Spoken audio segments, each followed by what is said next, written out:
Hey everybody, welcome to another episode of the Bobby Experience. Tonight I'm discussing Bellator 198, specifically about Fedor Emelianenko defeating Frank Mir in 48 seconds. And now he advances in the Bellator Grand Prix heavyweight tournament. Before I watched this fight, I was speculating about how it would go down.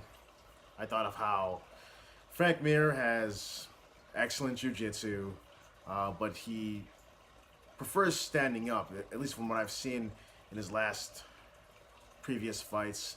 Not sure why. Perhaps it's because that's something he felt needs to improve on and wants to showcase. I don't know why he doesn't emphasize on his strengths, which is the ground game. But that was his way of fighting it that I've been seeing. And as for Fedor, he's a legend. He's fought since the days of Pride, and he's been a champion.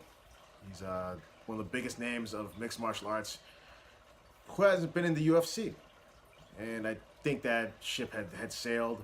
I mean, he could have been in the UFC maybe,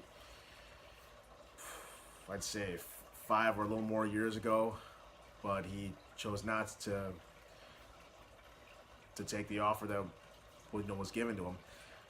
But nonetheless, Fedor, just by his first name, he's known, and he did fantastic. I know that he's been having some unsuccess with some of his last few fights.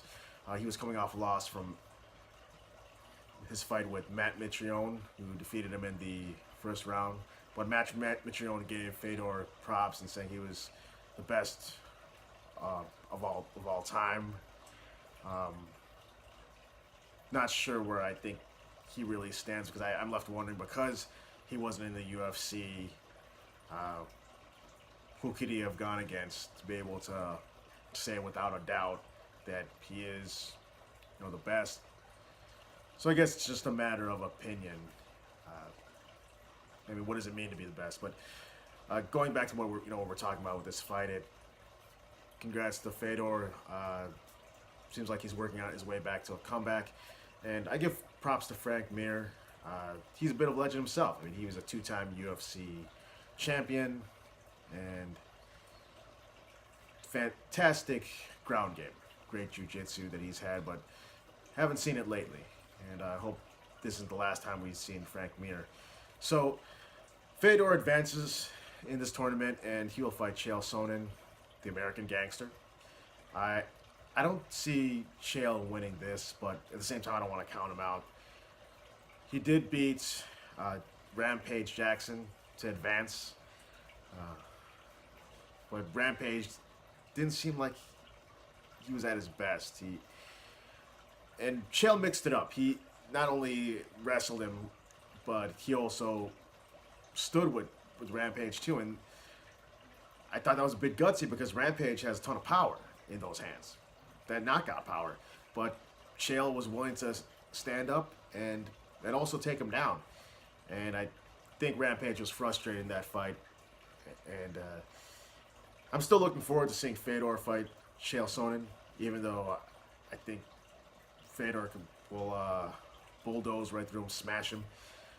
But like I said before, I'm not going to count Chael Sonnen out. He might surprise us. He might be able to utilize his wrestling and could pull off a win. I think I did count it out when against Rampage, and I question whether Chael Sonnen should even be in a heavyweight tournament to begin with, because from what I recall, he hasn't fought as a heavyweight before. I think the highest weight that he's fought was light heavyweight, and that was against John Bones Jones. And his comments about that fight, I remember him saying that it was like fighting a bear. This big, powerful guy that John Jones just wasn't his normal weight of fighting when he went against Bones. But I'm still impressed how Chael advanced. Then again, Rampage, I don't think was at his peak. But I guess that comes with age. Same might be said about Fedor in those last few defeats that he's had with Matt Mitrione and some others. If Fedor was in his prime, I think he would have still would have won those fights. But that's how the brackets have continued. Fedor will face the American gangster Chael Sonnen, and I think King Mo is fighting Ryan Bader. So this tournament continues, and I must say I look forward to seeing what Bellator has in store with this Grand Prix tournament. I think I'm just as excited to look forward to it as much as I look forward to watching a UFC event. And the advantage to Bellator is that you can watch it for free, and you can see it on Paramount.